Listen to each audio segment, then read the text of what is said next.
Now आज हम बात करते हैं ब्रैंकियोस्टोमा या फिर एम्फीऑक्सिस।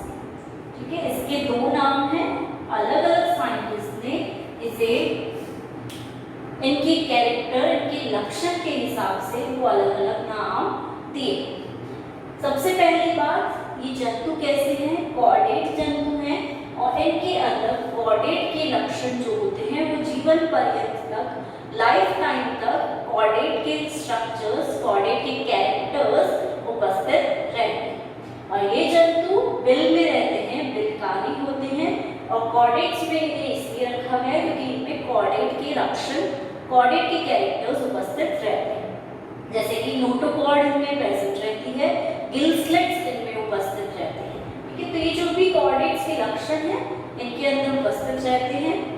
जो हम बोलते हैं नर्व कॉर्ड जो होती है वो भी यहाँ पर रहती है, इसलिए हम इन्हें कॉर्डेटा ग्रुप में रखते हैं।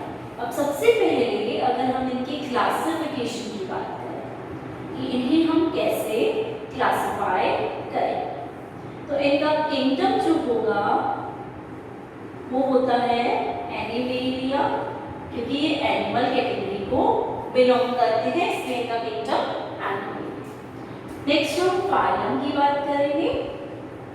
फाइलम इनका होता है, क्या होगा? कॉर्डेटा। कॉर्डेटा फाइलम से ये बिलोंग करते हैं, राइट। कॉर्डेटा फाइलम के बाद इनका ग्रुप होगा एक्रेडिएटा, जिसका मतलब कि ये इनमें क्रेनियम जो होता है वो वेल डेवलप नहीं होता, क्रेनियम एब्सेंट होता है। ठीक है, इसके बाद हम बात करेंगे सबफाइलम की। सबफाइलम इनका है सीफेलोकॉर्डेट। कॉर्डेट के लक्षण इनमें उपस्थित नहीं। नेक्स्ट हम बात करेंगे इनके क्लास की। तो ये किस क्लास से बिलोंग करते हैं? लेप्टोकार्डाई। इनकी क्लास है लेप्टोकार्डाई, लेप्टोकार्डी क्लास से बिलोंग करेंगे। Next family branchiostomidae. ब्रैंकियोस्टोमेटी इनकी फैमिली है। एंड देन लास्टली जीनस, जिसको हम ब्रैंकियोस्टोमा भी बोलते हैं और दूसरा नाम भी इन्हें दिया गया है जो कि होता है एम्फीऑक्सिस। तो इस तरह से ये इनका क्लासिफिकेशन होता है, जिसके अंदर ये इस तरह से सब डिवाइडेड रहते हैं, राइट। नेक्स्ट हम क्लासिफिकेशन के बाद इनका एक जनरल इंट्रोडक्शन की बात करें। ठीक है, पीएस पाल्स नाम के एक साइंटिस्ट थे, पीएस पाल्स और पीएस पेलास। इन्होंने इसे एक मॉलस्क स्लग बोला। ये मॉलस्क कैटेगरी का एक प्रकार का स्लग प्रेजेंट है और इसको नाम दिया उन्होंने लाइमेक्स बेंजियोलेटस। लाइमेक्स बेंजियोलेटस इसे नाम दिया है।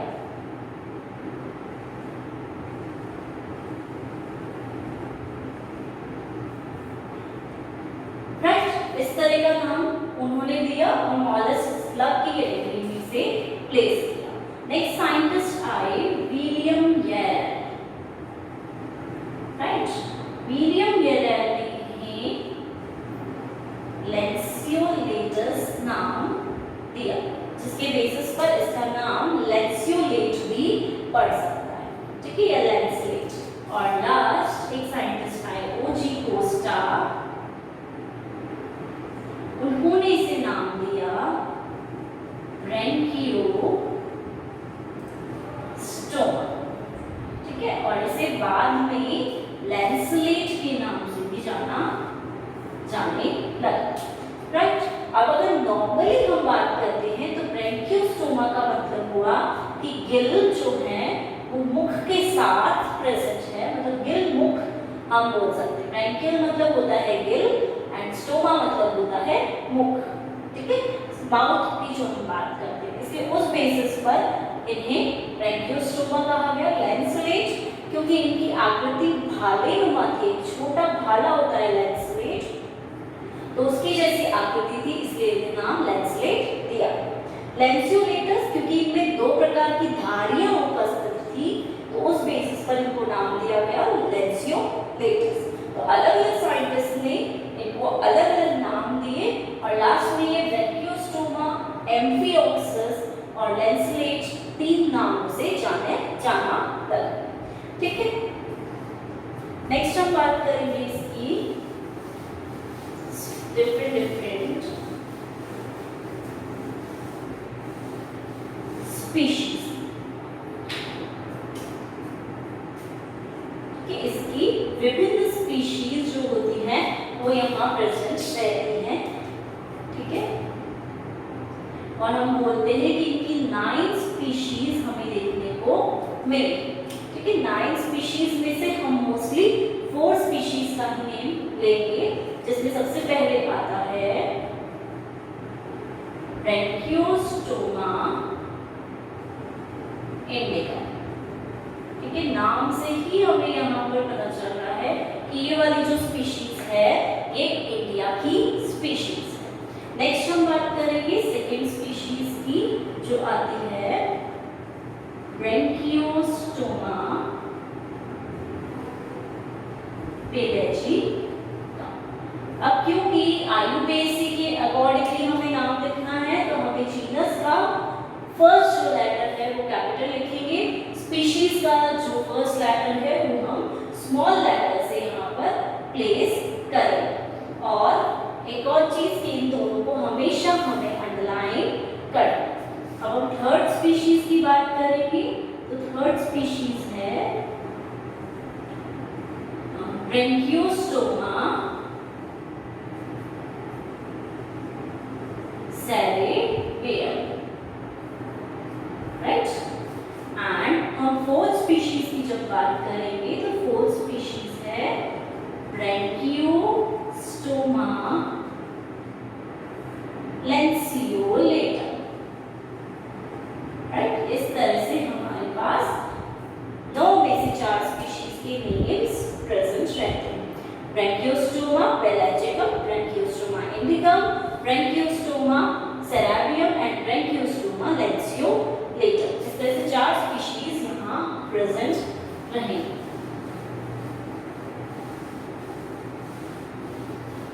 नेक्स्ट बात करेंगे हम इसके ज्योग्राफिकल डिस्ट्रीब्यूशन की कि ये किस तरह से ज्योग्राफी के बेसिस पर डिस्ट्रीब्यूटेड है, राइट। ज्योग्राफिकल डिस्ट्रीब्यूशन का मतलब होता है कि ये कैसे एरिया में रहते हैं।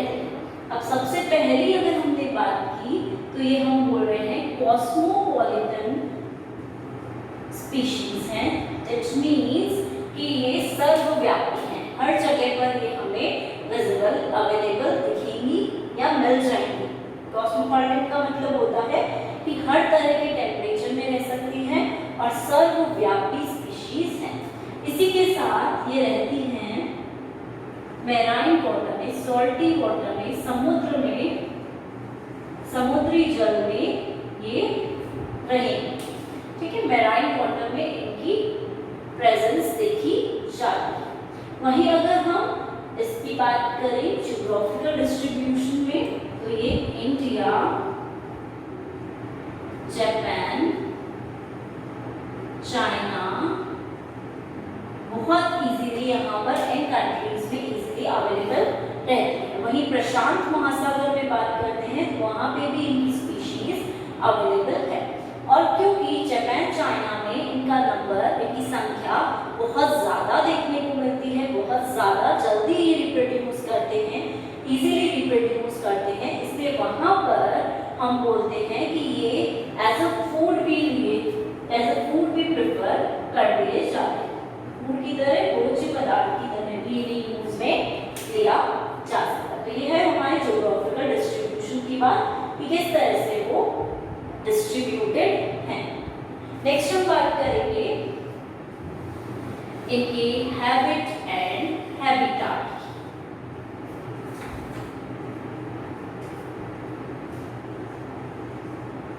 हैबिट एंड हैबिटाट कि ये कहाँ पर रहते हैं और इनके कैरेक्टर्स कैसे होते हैं, मतलब किस तरह के हैबिट हैं और किस तरह के इनके आसपास के वातावरण उपस्थित रहते हैं। ठीक है, सबसे पहले बात करते हैं इनके रहने की।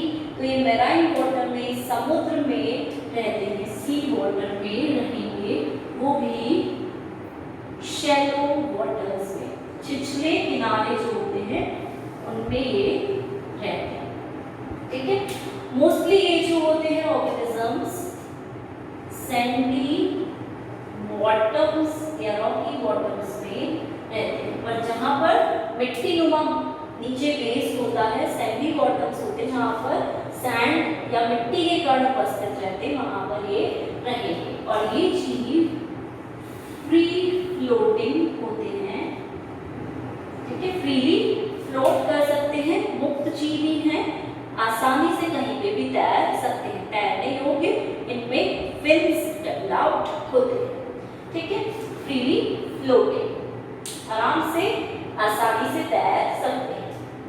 नेक्स्ट हम इनकी बात करें तो ये बरोज या बिलकारी होते हैं, बिल में रहते हैं। बरो लिविंग या बिलकारी इन्हें हम बोलते हैं, जो एक बरो बनाकर उसके अंदर रहते हैं।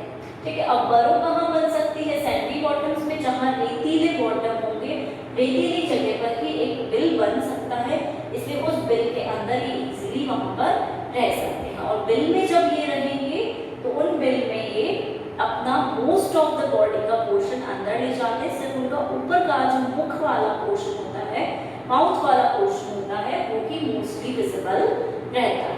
राइट, इस तरह से ये बरोज में रहते हैं। और ये दो प्रकार का जीवन जीते हैं। एक हम बोल रहे हैं बरोज में बेकारी बनकर रहते हैं, एक ये फ्लोट करते हैं, तैरते हैं। तो दिन भर डे टाइम में तो ये बरोज में रहते हैं, छुपकर अपने शत्रुओं से दिन भर बिल में घुसे रहते हैं। वहीं जब इन्हें तैरना होता है तो वो नाइट टाइम होता है, रात में ये बाहर निकलकर इजीली तैर सकते हैं।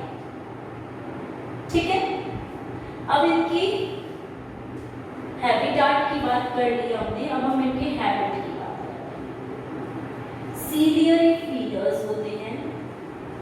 ठीक है, सीलिया इनकी बॉडी पर उपस्थित रहते हैं, सीलिया नुमा आकृति, पक्षमाप उपस्थित रहते हैं और उन सीलिया की मदद से ही फूड को अंदर ले जाते हैं।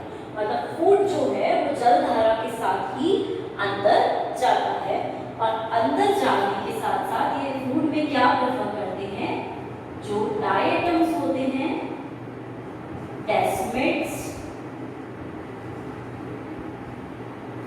पेलेजिक फूड, इस प्रकार के फूड को ये प्रेफर करते हैं और इसी को भोजन में ये इस्तेमाल करते हैं। वाटर के साथ, जल धारा के साथ अंदर एंटर करता है फूड इनके अंदर। राइट, और जल धारा वापस बाहर आती है एट्रियोपोर के द्वारा, जो कि एट्रियम वाले भाग में, पीछे वाले भाग में उपस्थित रहता है एक क्षेत्र, उस क्षेत्र के द्वारा वाटर करंट, जल धारा वापस से बाहर आ जाती है।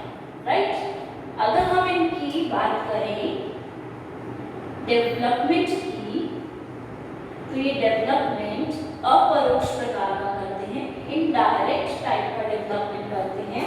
और इनकी डेवलपमेंट में, क्योंकि इनडायरेक्ट डेवलपमेंट है, तो एक लार्वा भी उपस्थित रहता है। वो लार्वा एडल्ट में, बाद में वयस्क में परिवर्तित होता है, वाटर के अंदर ही, जल में ही तैरते तैरते वो वयस्क में बदल जाता है। और इसलिए हम इसे अपरोक्ष प्रकार का परिवर्धन या इनडायरेक्ट टाइप का डेवलपमेंट बोलते हैं। और ये लार्वा फ्री स्विमिंग होता है, तैरने वाला होता है। राइट, ये जो होते हैं जंतु, मेल्स और फीमेल्स अलग अलग होते हैं।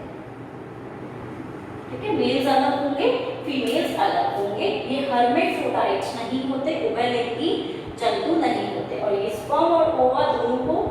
वाटर में छोड़ देते हैं, जल में छोड़ देते हैं, रिलीज कर देते हैं, इसलिए इनमें फर्टिलाइजेशन जो होता है वो एक्सटर्नल प्रकार का होता है। मीन्स इनमें फर्टिलाइजेशन, निषेचन जो है वो बाह्य निषेचन है, बाहर जल के अंदर ही फर्टिलाइजेशन क्रिया होगी, निषेचन की क्रिया होगी। तो इस तरह से इनका हैबिट एंड हैबिटाट होता है। किस तरह से वो अपना हैबिट, इनका बिहेवियर मेंटेन करके रखते हैं।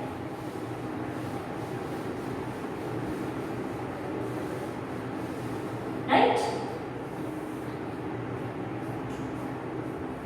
नॉर्मली अगर हम देखें तो इस तरह से सैंडी शोर्स में बिल बनाकर रह रहे हैं, ये हमने यहाँ देखा है। ठीक है, ये सैंडी पार्ट है। ठीक है,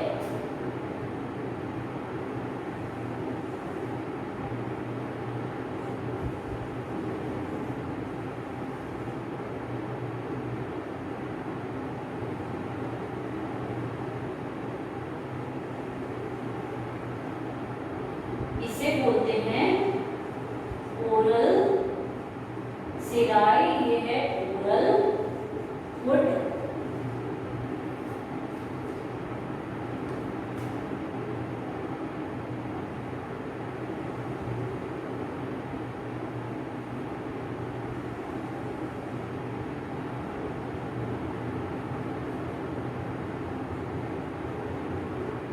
इनमें इस प्रकार से नोटोकॉर्ड उपस्थित रहती है। राइट, और बीच में ये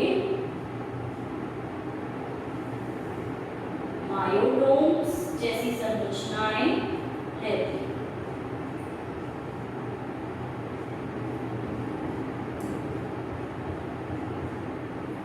राइट, ये मायोडोम्स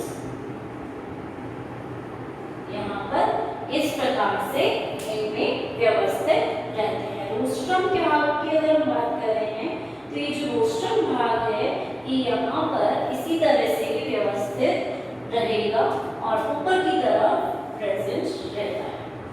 इस तरह की संरचना यहाँ पर एम्फियोक्सिस की हम देखते हैं कि सिर्फ माउथ वाला जो पार्ट है वो बाहर निकला हुआ है, बाकी नीचे वाला पोर्शन पूरा बिल के अंदर उपस्थित है। तो ये है रोस्ट्रम भाग, यहाँ पर ओरल सिराई और ओरल वुडनुमा आकृति उपस्थित रहती है। मायोडोम्स प्रेजेंट हैं और बीच में एक नोटोकॉर्ड स्ट्रक्चर जो कि इसे कॉर्डेट का लक्षण प्रदान करता है, वो संरचना भी यहाँ पर बीच में उपस्थित रहती है। अब हम बात करेंगे इसके एक्सटर्नल स्ट्रक्चर की।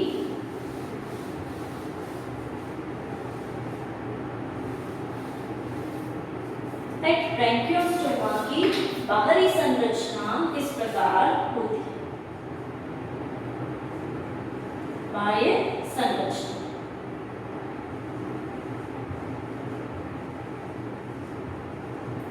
बाह्य संरचना में सबसे पहला आता है shape, size and colour. Right, इन तीनों चीजों में सबसे पहले एक्सटर्नल स्ट्रक्चर्स में हम देखते हैं। सबसे पहले बात करें शेप की, तो शेप में हम बोल रहे हैं ये सिलेंड्रिकल हैं। ठीक है, दोनों डॉर्सल साइड से कंप्रेस्ड हैं। कि जो लेटरली कंप्रेस्ड हम बॉडी बोलते हैं, पार्श्व जगह से कंप्रेस्ड है,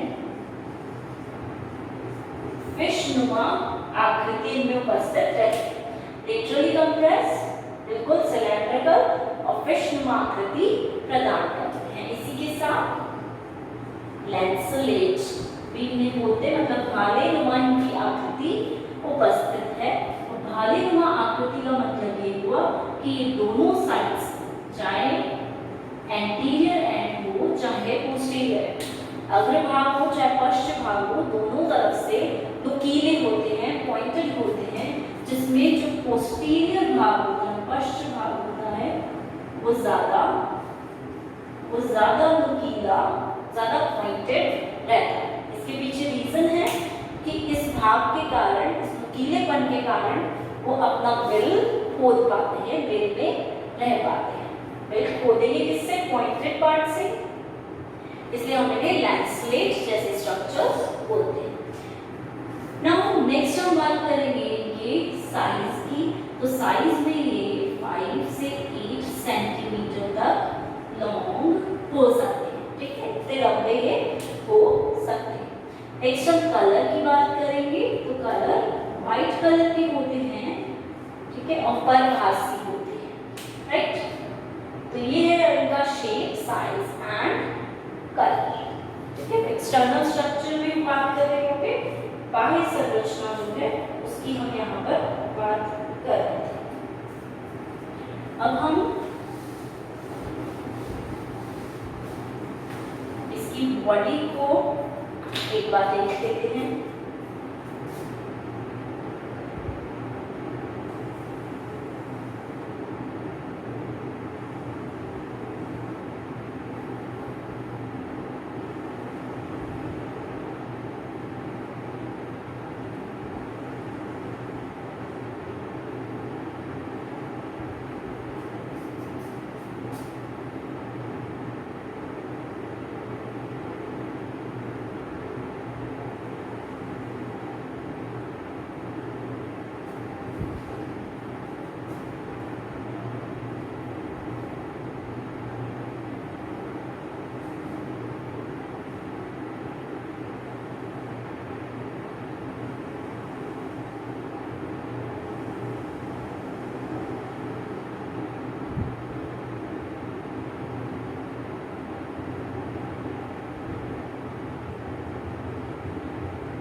क्योंकि इनमें क्या है, भालेनुमा आकृति उपस्थित है।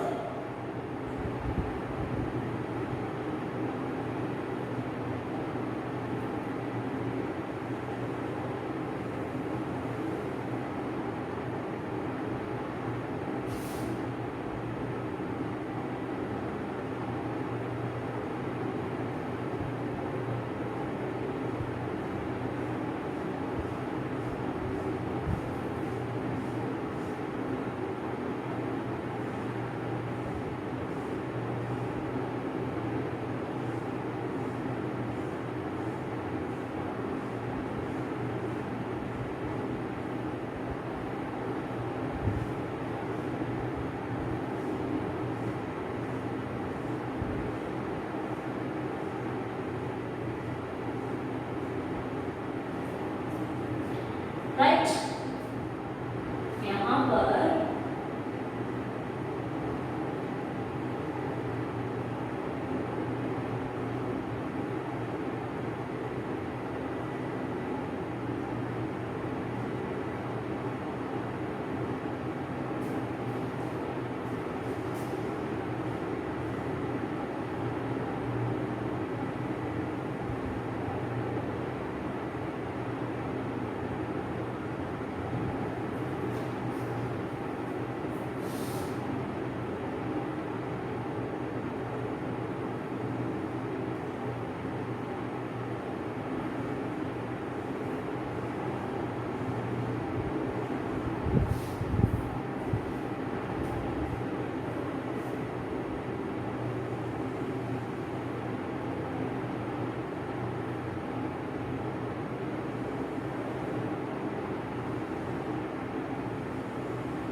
कुछ इस प्रकार की संरचना हम यहाँ पर एम्फिओक्सिस में देखते हैं, जहाँ पर पीछे वाला सिरा ये है पोस्टीरियर एंड, यह पोस्टीरियर भाग, और ये है हमारा इंटीरियर भाग,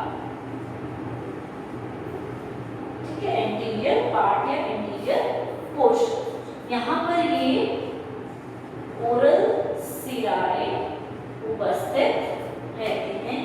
ये भाग कहलाता है रोस्ट्रम भाग, ठीक है।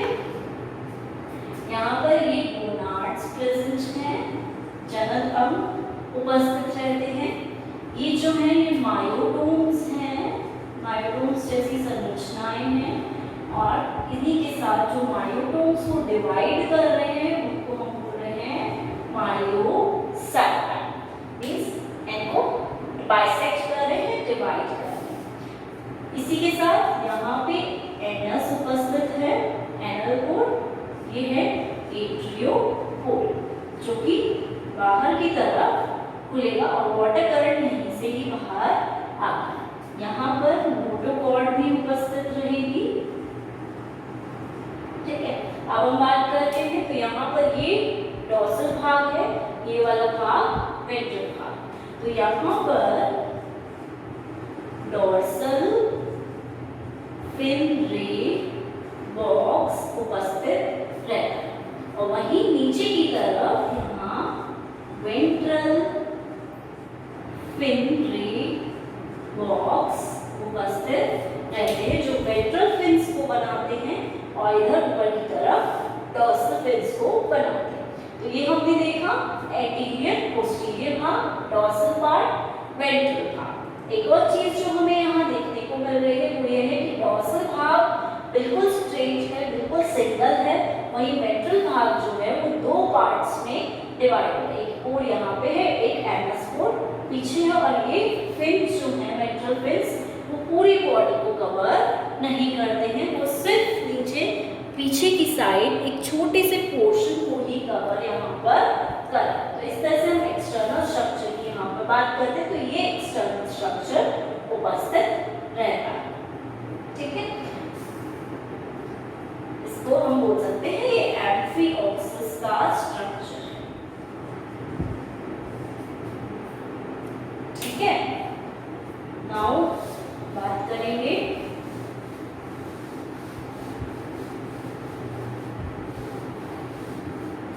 नेक्स्ट पार्ट की। एक्सटर्नल स्ट्रक्चर में बाह्य संरचना में ही सेकंड पार्ट हमारा आता है बॉडी स्ट्रक्चर। शरीर का जो स्ट्रक्चर है, संरचना है, वो किस प्रकार वहां पर व्यवस्थित है। सबसे पहले तो इसकी पूरी बॉडी, इसका जो पूरा शरीर है वो दो भागों में विभक्त रहता है। फर्स्ट पार्ट होता है ट्रंक भाग और दूसरा भाग होता है टेल भाग। ठीक है, धड़ और पुच्छ भाग, पूंछ वाला भाग। तो धड़ भाग जो होगा वो बड़ा होता है, टेल वाला पोर्शन छोटा होता है और मोस्ट ऑफ द धड़ का भी जो मोस्ट ऑफ द भाग है वो बिल के अंदर रहता है। तो जब हम ट्रंक भाग की बात करेंगे तो आगे वाला एंटीरियर पोर्शन हुआ और ये पीछे वाला पोस्टीरियर पोर्शन हुआ, पश्च भाग। ठीक है, अग्र भाग थोड़ा सा कम नुकीला होता है, पश्च भाग बहुत ज्यादा नुकीला होता है, जिससे बिल खोदने में उन्हें, मतलब जो वो बनाते हैं बरोज, उनमें उन्हें डेवलप करने में आसानी रहती है। ठीक है, अब हम फ्रंट पार्ट की बात करेंगे तो यहाँ पर सबसे ऊपर की साइड रोस्ट्रम नुमा आकृति रहती है। अभी हमने देखा एक रोस्ट्रल आकृति वहां पर प्रेजेंट है जो सबसे ऊपर एक हेड की कवरिंग की तरह उपस्थित रहता है, जिसे हम बोलेंगे रोस्ट्रम भाग। ठीक है, थोड़ा सा आगे की तरफ चलेंगे तो भाग आता है हमारा ओरल हुड। ठीक है, आगे की तरफ जाते ही ओरल हुड वाला पोर्शन आता है और इस ओरल हुड के चारों तरफ उपस्थित होते हैं ओरल सिलाई या फिर जिसे हम स्पर्शक या टेंटिकल्स के नाम से भी जानते हैं। ये टेंटिकल्स 20 से 30 के आसपास या 20 से 25 के आसपास उपस्थित रह सकते हैं और पूरे ओरल हुड को ये कवर करके रखते हैं।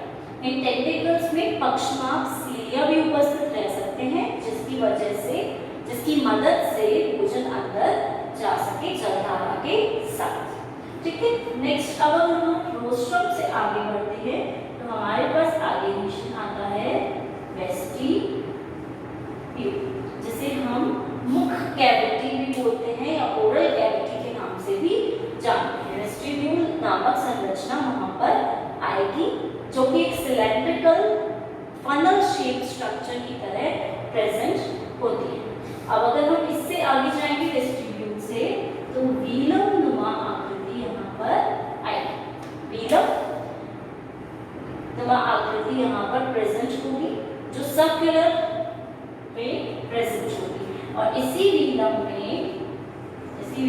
चारों तरफ वीलर स्पर्शक या वीलर टेंटिकल्स भी उपस्थित होंगे, जिन पर भी सीलिया या पक्षमार्ग उपस्थित रह सकते।